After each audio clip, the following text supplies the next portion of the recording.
এই মহতী অনুষ্ঠানের সম্মানিত সভাপতি জনাব আলহাজ মোহাম্মদ আলী হোসেন সাহেব উপস্থিত আছেন। আজকের এই আলোচনা সভার ইসলামিক আলোচনা সভার প্রধান বক্তা জনাব হাফেজ মাওলানা মুফতি রাজাউল করিম ইব্রাহিম সাহেব এবং এর পূর্বে বক্তব্য রেখেছেন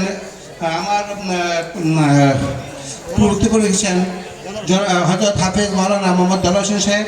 ওনার বক্তব্য আমি শুনেছি, আমার ভালো লেগেছে।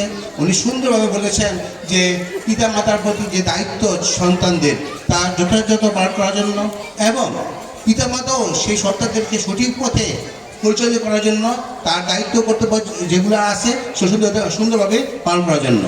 যাই হোক, আমি আজকের এই মহতী অনুষ্ঠানে কথা বলার সুযোগ পেয়েছি, এই জন্য তাম্বুরাবাদবাসীকে আমার ধন্যবাদ, আমার অন্তঃস্থ ধন্যবাদ। আমি আপনাদের জন্য কিছুই বলার নাই, শুধু দোয়া চাই। আমার জন্য দোয়া করবেন, আমি যেন আপনাদেরকে সবসময় আপনাদের সেবায় থাকতে পারি, সেই সুযোগ যেন আল্লাহ আমাকে দেয়। আমি যদি সুযোগ পাই তাহলে ওয়াদা করছি এই মাহফিলে আমি আমার নিজেকে সর্বস্ব দিয়ে আপনাদের সেবা করার জন্য চেষ্টা করব। এই বলে আমার বক্তব্য শেষ করছি। খুদা হাফেজ।